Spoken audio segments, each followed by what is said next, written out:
All right. Is this actually live or not, or is this a fake start? We're going to find out in a second. Sip of my water. We're about to see. We're about to find out. That's what I'm going to do in a second, though.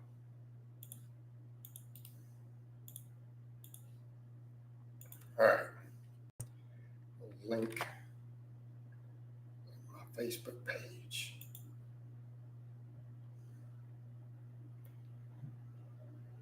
All right. Hey, everybody. It's Jason Blaha here. Thought I would sit down and do a live for you guys and gals. Well, let me give you guys a bicep shot before we get started. Mountain Biceps. All right. Also, a quick reminder for those of you who don't follow me on my Facebook fitness page. Hold on, I got to clean my nose off there. We're just going to leave that. We don't care. We're not going to restart it. We're just going to run with it. All right. Please follow me on my Facebook fitness page if you do not already. It's just linked there. It's going to be linked down in the description box. Well, let's get over to the topic at hand.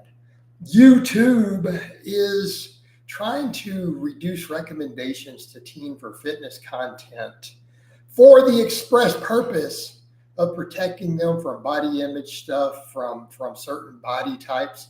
And I get what they're trying to do, but here's my problem with that.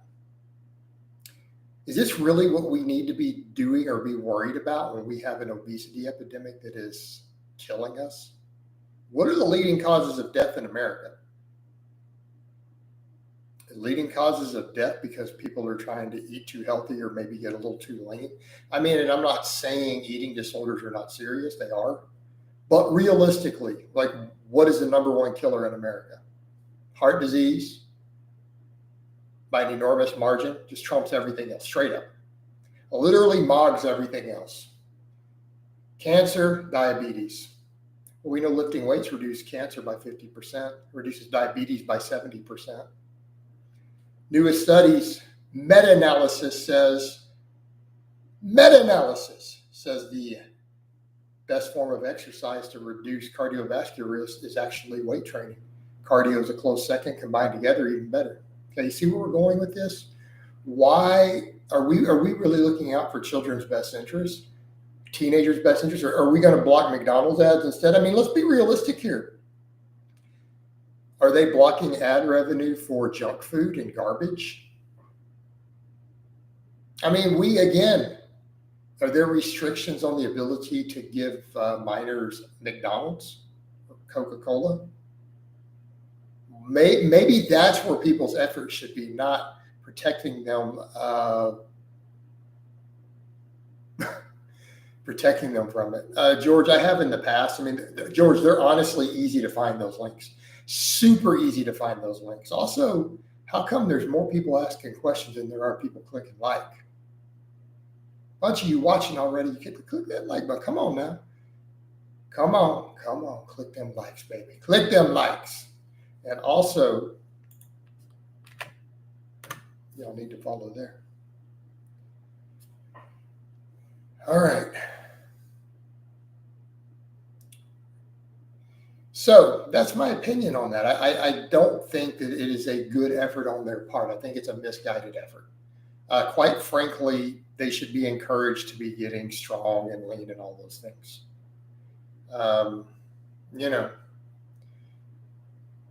All right, let's get over to some of these questions, though. Got some questions already. Let's jump into it. I gave my opinion on that topic.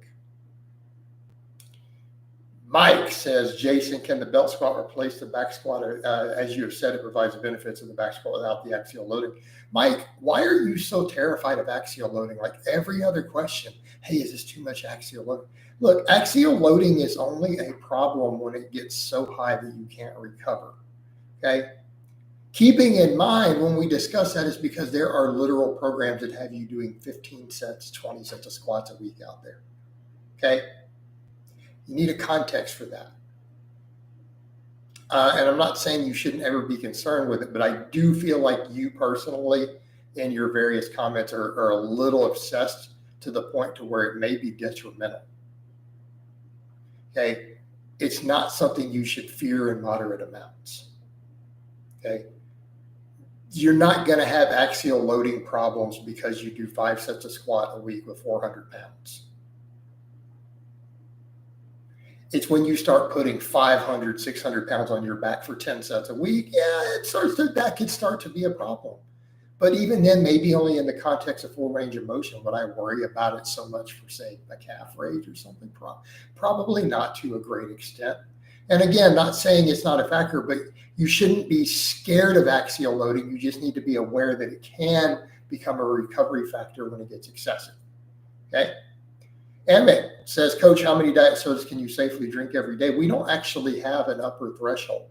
Okay, we only have recommendations that the FDA has determined this is a safe intake, right? It doesn't mean you can't drink 10 times that amount and be safe. It's just that they feel very certain that it's safe, right? And I think it's for like an average heavier male like me, it's something like 18 cans of diet soda is what they consider to be safe. And it doesn't mean that's a limit. That's just that they feel confident that there's no issues up to that point.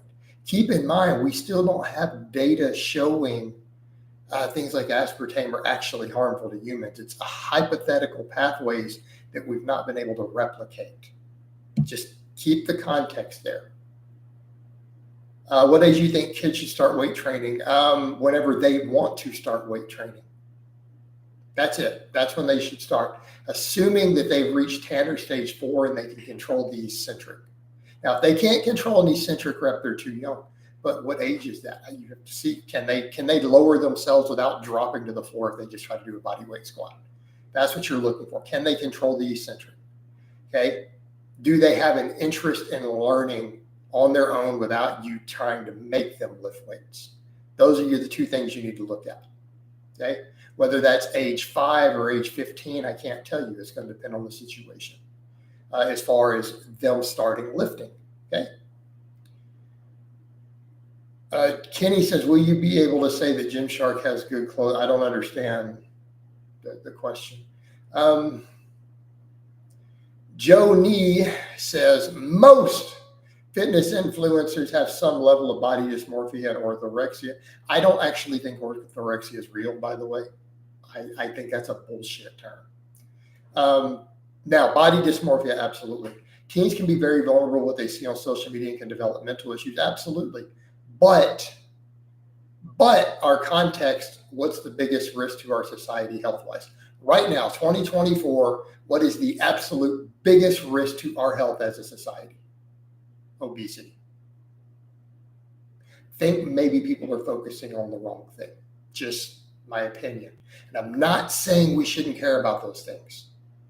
We should, and body dysmorphia should be addressed. And it is a real issue in the hardcore fitness world. Orthorexia, though, eating healthy and clean is a mental disorder. Bullshit. I laugh at anybody who even uses the term orthorexia. I'm like, dude, go eat a bag of dicks. All right. Oh, you eat clean. That's a mental disorder, eating healthy. Like if you don't eat deep fried, sugar-coated dog turds and call it food, that you're mentally ill. No, man, I think being addicted to ice cream is a mental illness. I have to have ice cream and chocolate every day to feel okay. No, that's a mental illness. Jesus Christ. Emmett, it's some of the interfaces, you don't see it directly. Kenny says actual loading can be dangerous at times. At times. All right. Emmett says, I've heard that lifting at a youngish age can stunt your growth. You know that's been debunked for 20 years, right? I heard once that the moon was made of green cheese. I heard, whatever nonsense you heard. I heard someone say the earth was flat. Okay, but the evidence doesn't suggest any of it. See the problem there?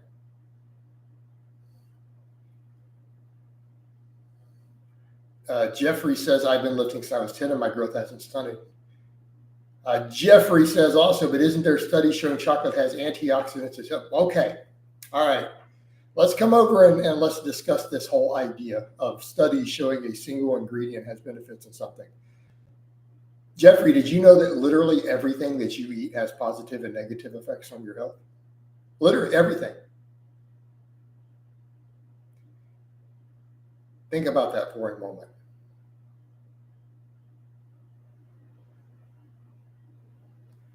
If the presence of a good, healthy substance in a food is evidence that it's good for you, then what's the problem with alcohol? Does alcohol become non-poisonous to your liver and your body because it's got polyphenols from grapes in it?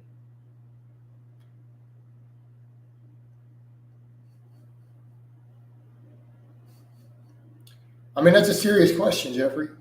In fact, that's been cited in studies, yet we know that even drinking any alcohol in moderation is harmful to your health. But wine has polyphenols. Those are healthy. See the problem with your chain of logic? And I'm not saying a small amount of chocolate's going to hurt you, but you've got to look at what's the total ingredients. Yeah, there's antioxidants in there. Jeffrey, the research does, no, absolutely not. No, they don't recommend that. Even the WHO says even a glass a day is actually harmful. All right. Again, keep up with the data and the research. No, alcohol in moderation is still harmful to you. And that's pretty well documented in the scientific literature. Okay. Be aware of that. Same thing, just like people bring up honey, and it's like, well, yeah, honey does have some great antioxidants. It also has some stuff for potential help with allergies and things. However, it's also loaded full of refined fructose, and it is no different than table sugar in that regard, or high fructose corn syrup. It will still have the same effect. That fructose will still have the same impact. It's just that you get some bonus. It's like basically taking your table sugar, right? It's like taking table sugar and just adding something useful into it, which table sugar has nothing of real value to you because it's stripped of any valuable nutrients. All right.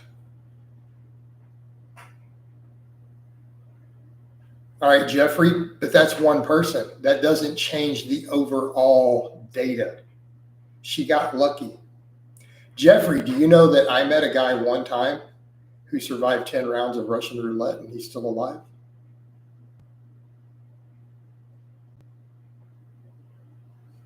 Yeah, he's still alive, dude. That means it's perfectly safe.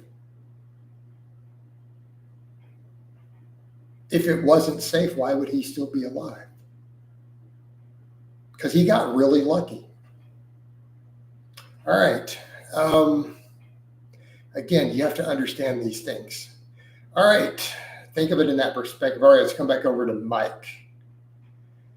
Jason, for Michelle or clients like Michelle, would you consider a 6-day push-pull legs or 6-day upper lower if they can handle 6 days? We do 6-day upper lower for her, but I would absolutely consider a 6-day push-pull legs. Keep in mind, I do not recommend that for the average person. She is an exception to the rule. Okay. Her training needs are very specialized and very specific. I don't recommend just for general hypertrophy that you do that. Jeffrey, I basically made that up, but I promise you statistically there's someone out there who has.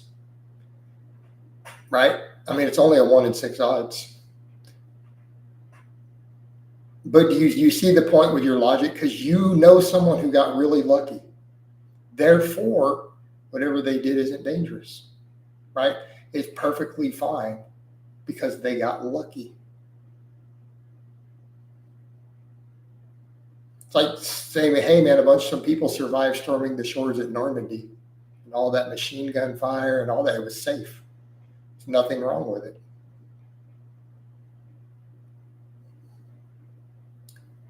Genetics and luck. She got lucky.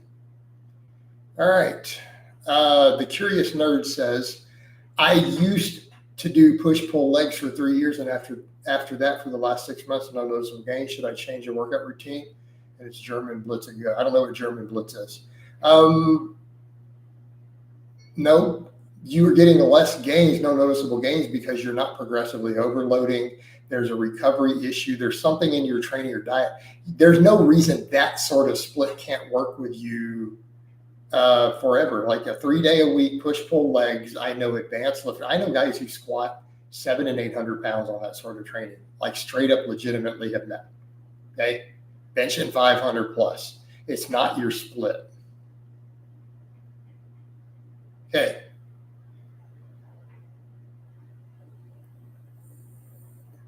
All right.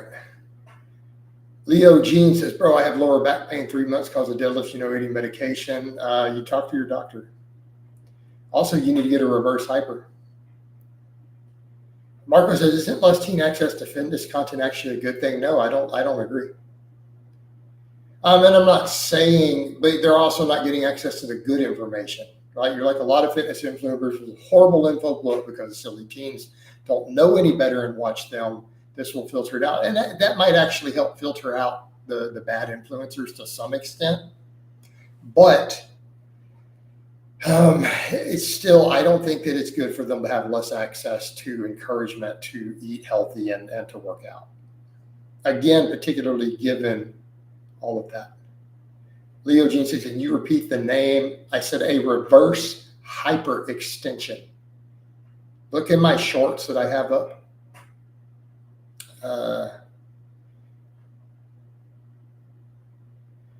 Jeff, exactly. That's literally the same example. There could be a guy who's had unprotected sex thousands of times and never got an STD. He just got lucky, right?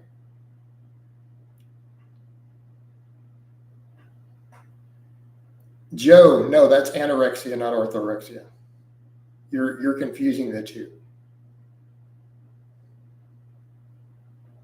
Especially if she was super skinny. You're confusing two completely different disorders. Jeffrey said arms are looking veiny. Yeah.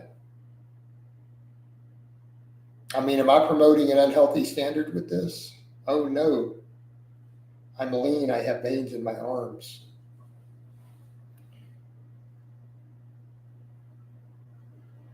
All right. I think a lot of influencers promote crappy protein products to kids. Zachary, not all protein products are crappy, though. But, I mean, you do have a point. Oh, I know that you mastered the pentatonic scale, but do you know any of the scales they use in jazz guitar? Jazz uses a lot of pentatonic, actually. They use normal blues scales. It just has an extra note. I mean, I get 20 seconds of guitar, and then we'll put it down. We're going back to fitness. So, I mean, example, I did a lot of jazz. Like when I did jazz in high school for the class, we did a B-flat blues. Right?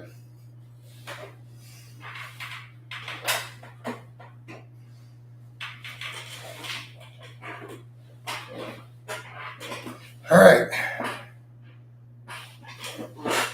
Teen access to fitness content is good if it's you or Dulce, not good if it's Saldino, Baker, others. Yeah, I mean, I agree. Curator, we don't need to worry about NH. Amit says, I'm proud of you, coach, people who ragged on about the never-ending cut for 10 years, but look who is laughing now. Diced AF. Exactly. And I'm still cutting. Oh, the never-ending cut I'm cutting right now, guys. I'm going to get leaner.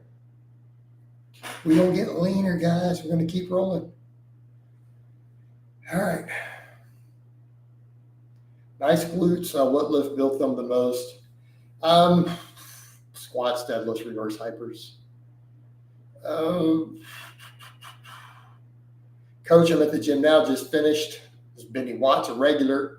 4x10 RDLs with 315. Should I do leg press or hack squat next? I don't know, man. Which one are you more comfortable with? Honestly, I like both the hack squat and the leg press. I think they're both phenomenal.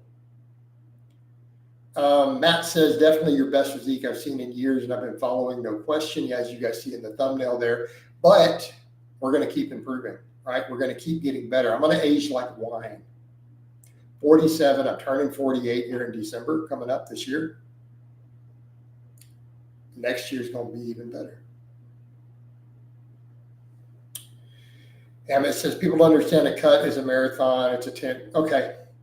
Amit, but it wasn't a 10-year cut. I did bulks in there. Like I would do a cut, and because I wasn't trying to be a bodybuilder, I didn't get bodybuilder lean. And then I would bulk again because I was a strength athlete. People were like, oh, a never ending cut. It's like, no, it was bulks and cuts, bulks and cuts, bulks and cuts, bulks and cuts. But people are too stupid to actually understand that. They're just dumb. They're just dumb. And it's because they didn't understand in that context that was reducing weight for weight classes back and forth as a strength athlete. Now that I'm actually focusing on physique, now it's okay, now let's get diced. Or as my Louis Marco, who I used to be friends with, I don't know what he's doing these days. He used to be like, dice to the socks. Dice to the socks, baby, please. Yeah, the face has gotten leaner too. We'll keep working.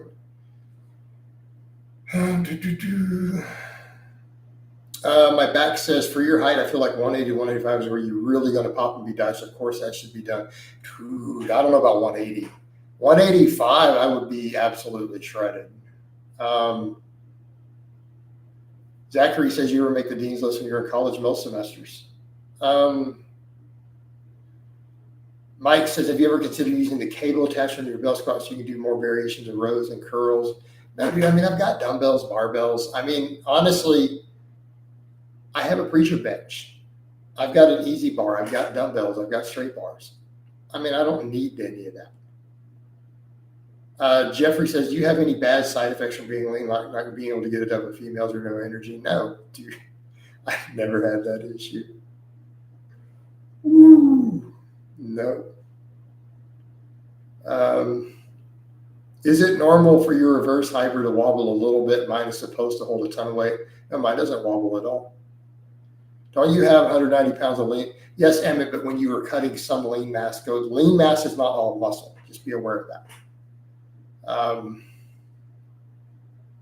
Thoughts on programming standing overhead press before dumbbell flat bench on a push day? I don't know that I would do that. Yeah, no comment. They're there. One of them has built his original name off of me and has over 100,000 followers now. But he used me and hating on me to actually put his name out there at all. No one would even know who he is. I technically made him. Coach, have you read on the exercise benefits of a low-dose Cialis pre-workout? I have heard that it works really well. I've never tried it personally. I have no interest in using it as a pre-workout. Anecdotally, I know guys who swear by it. Thoughts on Mike Israel saying along with the flat bench and incline, some sort of flight should be done for maximum chest gains? I don't know that I fully agree with that. However, I will add the caveat, if someone really and truly has a lagging chest and it's a big deal, I don't think that's bad advice. Like I'm not saying it's mandatory, but is it decent advice in the context of someone whose chest is lagging? I think it's good advice. All right. Emmett, I have the best physique I've ever had right now. No, Jeff, I'm not going to go hang out and live for fans. Just not interested in doing it.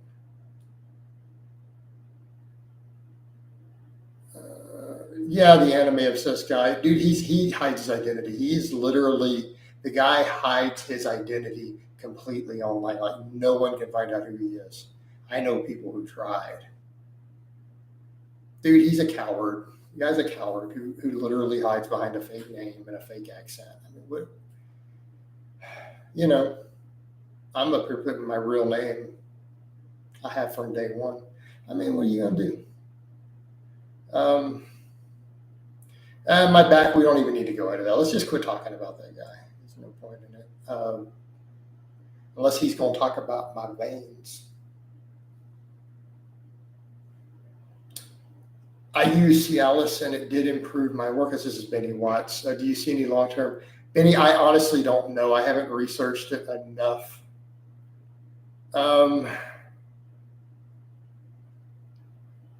Jeff, I stay out of it.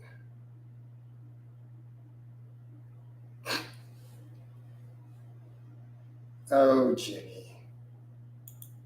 Oh, Jenny. Bye-bye.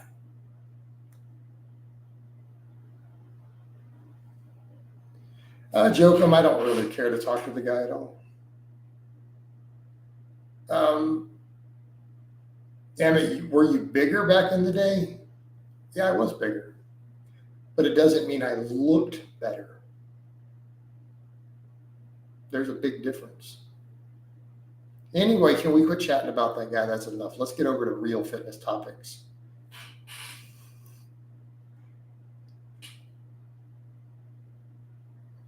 Do chin-ups work muscles? You need to retype that as a coherent question.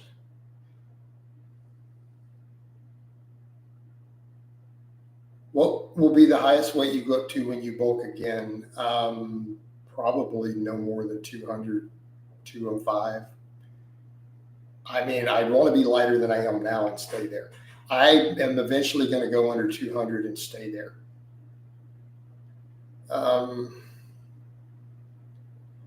I mean, Benny, why am I going to try a bunch of supplements? Can't I just read data? Like, do I really need to waste my money and try a supplement that may give a placebo effect? You see what I'm saying? Seems like a waste of time.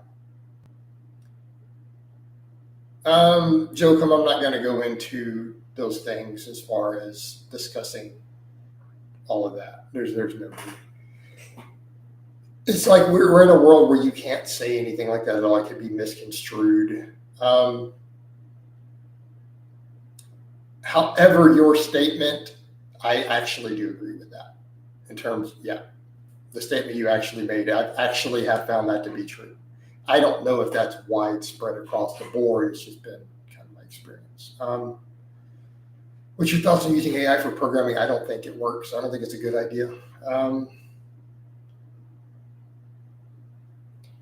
Joni says bodybuilders are obsessed about every single area of their physique. It's their focus. You think you're developing an obsession with your appearance. Professionally, I have to. Okay. But here's the difference, Joe. Are you asking, am I personally attached to that outcome? No. I don't have an emotional attachment to it. I have a professional attachment to it.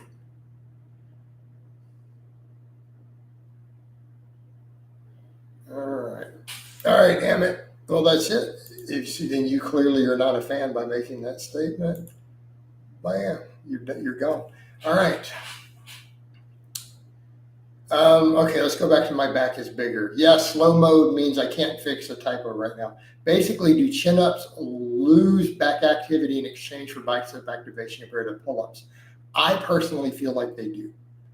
I feel chin-ups in my lats, but I do feel more lat activation, especially on those wide grip pull-ups. Okay. Yeah, I got rid of you, Amit, if you're curious why, because there's no way you watch that guy and don't realize how much he hates me. It's not possible that you watch his channel. Okay, it's not possible if you don't know that. So we're done. You just outed yourself. All right, Simon is 26 said, let's say I do bicep curls to failure, rest 5 seconds, and do 1 to 2 more. Does it still build more muscle? That is subject to a lot of debate. Maybe on a last, I like a little rest pause these days on a last set, but as to how much it actually causes any extra muscle growth is subject to debate. Okay.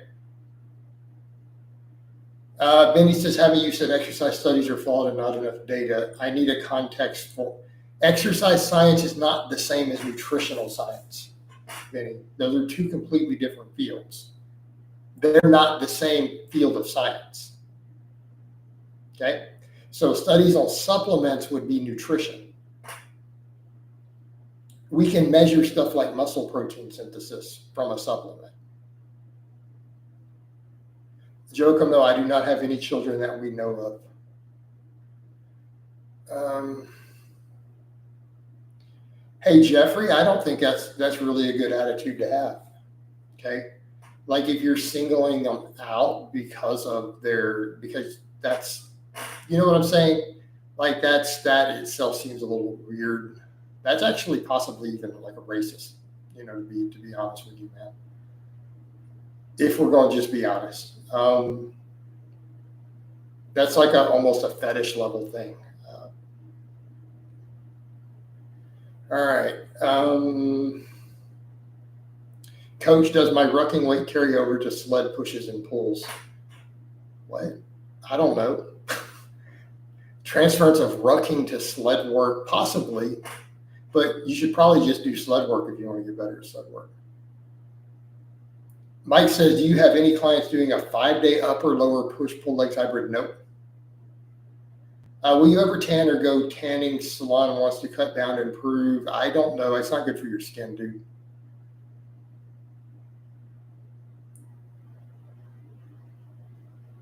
Yeah, Benny, just because he's using the name doesn't mean anything, though. Like, he just maybe is a fan of that person, so he uses their name. I'm not worried about it. All right.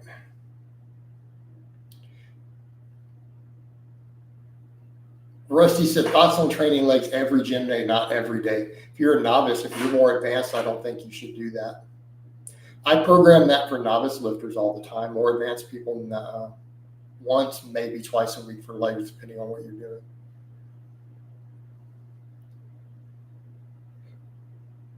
Simon says, what about 1 set to failure, then 3 minutes of rest pause every 10? I don't know that I would endorse that exact approach either, to be honest. Why don't you just do straight sets, close to failure, and then if you want to rest pause, just do some rest pause on the last set, dude. It's proven, it's time effective, it works. We don't need to reinvent the wheel here. You don't need to reinvent the wheel. It's not necessary.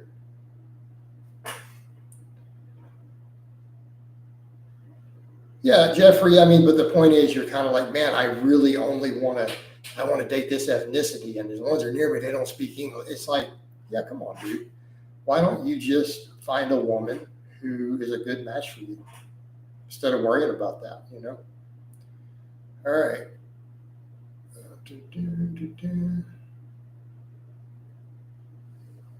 Coach Blaha, is there any benefit for an arm day to start with weighted chin-ups or dips and then isolation? Yeah, there can be. Like if you're wanting to do an arm day, I don't think that's unreasonable. Jokum, I don't do gear talk on this channel anymore.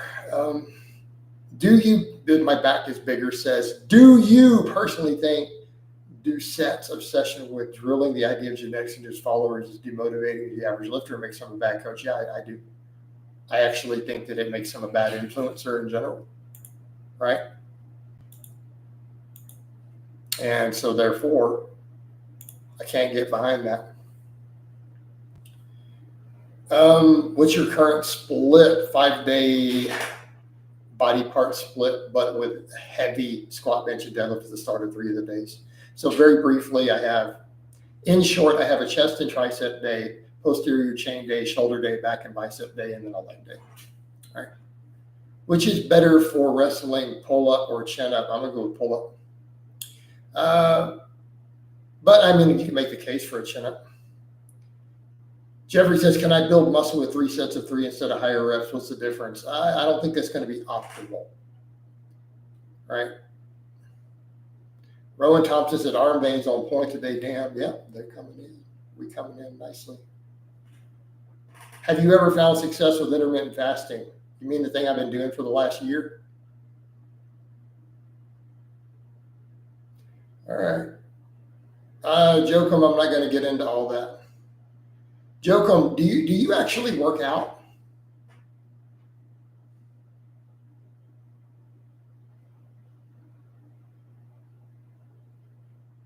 Just saying. Leo, because it's probably slightly better for grip, works the back slightly better. We can argue it. I don't know that I'm confident in that answer. You just asked for it off the top of my head. How much protein do naturals really need on a cut and on maintenance calories? About 1.5 grams per kilogram body weight. Jamie says, what are your thoughts on all the misinformation going around regarding carnivore vegan? I have discussed those in ad nauseum in videos. And does it even matter as long as you get your daily macros for putting on muscle? Yeah, it matters. You don't think vitamins and fiber and all that stuff matter?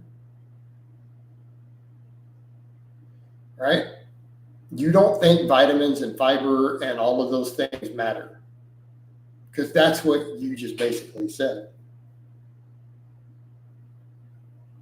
I think they matter a lot, and I don't think that if you're trying to be optimal, you should be looking at either of those approaches.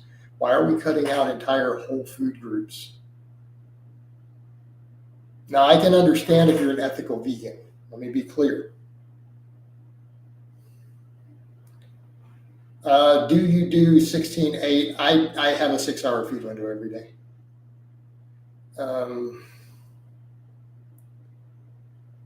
I mean, Joe, I just do however many sets I feel like. Thoughts on fish oil? At the doses most people take, the data says it has no benefits. At extreme doses, there can be potential benefits. But we're talking 2+ grams of EPA and DHA a day. There can be some health benefits, but most of those benefits are more applicable to people with pre-existing cardiovascular risks. Remove fiber. Yeah, Rusty says remove fiber from your diet. You will see why it matters. He might not see it for a while. Sometimes they got to wait a couple of years, and then it really hits them. Leo Jean says, how can I train if I have lower back pain? I don't know what's causing your lower back pain. A lot of things involved, a lot happening. Hold on, I got to type something.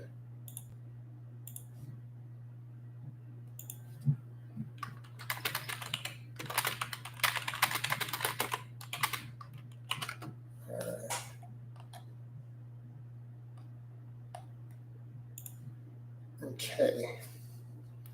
But I mean, Leo, I don't know your specific situation or what's going on or what's causing it or what you're doing about it. Because you're leading the fight against carnivore diets, will you possibly make a video calling out Revival Fitness for recently promoting it? I need to look into what he's doing with it, but I might need to. If he's actually doing that, because that's absurd. Like no reasonable person should be promoting that nonsense. And I don't know that I'm leading the charge. There are plenty of doctors out there leading the charge on that.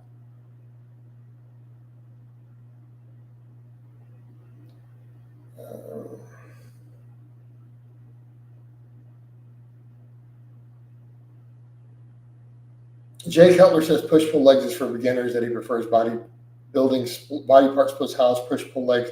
It is a body part split, yeah. So again, pro bodybuilders, man, you got to watch that stuff. Sebi, as far as your question, I mean, realistically, technically, it's true. And I'm not saying necessarily you should be doing that, but here's the thing. If a person is actually doing GOMAD, how much water do you expect them to drink? They're already getting a gallon of it a day. I mean, do you understand the thing with that? You do realize, I mean, potentially trying to add too much on top of that could cause hypernatremia. Just be aware, intake matters, and you do have to think in that context.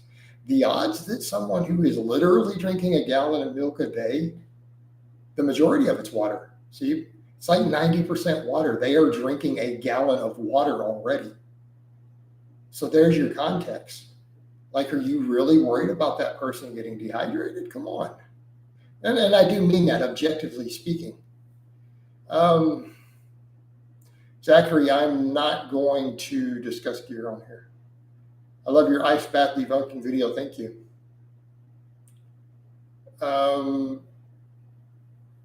Dean says, if I very slowly cut, will I be able to recomp if I'm above 15% body fat? I have a big fear of losing strength. Yeah, absolutely. You can.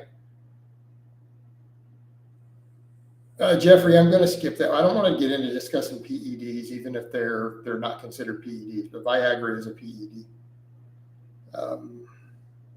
What company you use for creatine and protein do you ever still? I haven't been taking my creatine lately. I have NutriCoast. Protein, I do Optimal Nutrition.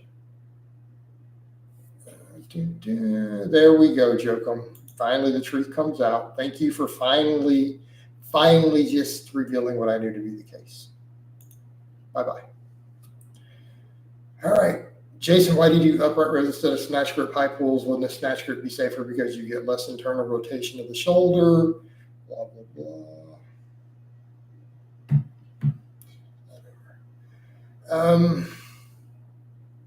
No, you don't get less rotation of the shoulder. Because of deadlift, I can't deadlift heavy now. Yeah, Leo, I don't know what's going on with your setup. I cannot give you general advice for back pain. How slow is too slow for progressive overload? Incline press is so slow to improve. Joni, I drink half a gallon of coffee a day. That's plenty of water.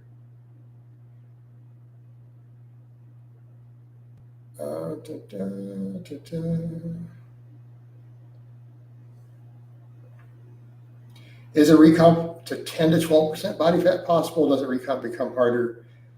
Dean, if you're looking for strict numbers like that, it doesn't work that way. Sorry.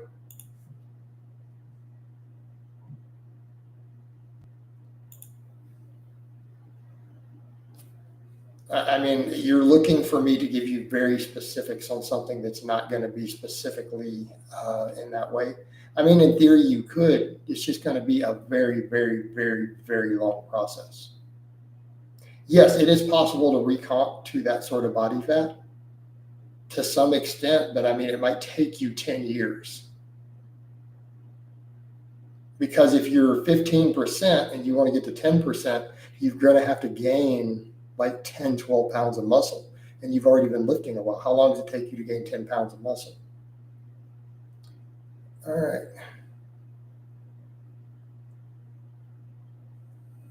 Marco says, I'm starting to become a little fluffier than I'd like to. Dude, I just cut. I would just cut.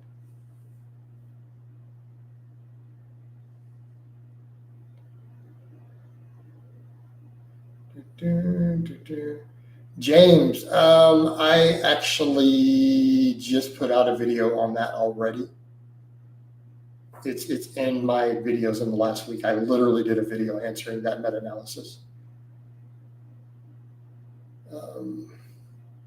Do you lift through illness? No, I don't recommend that you do so.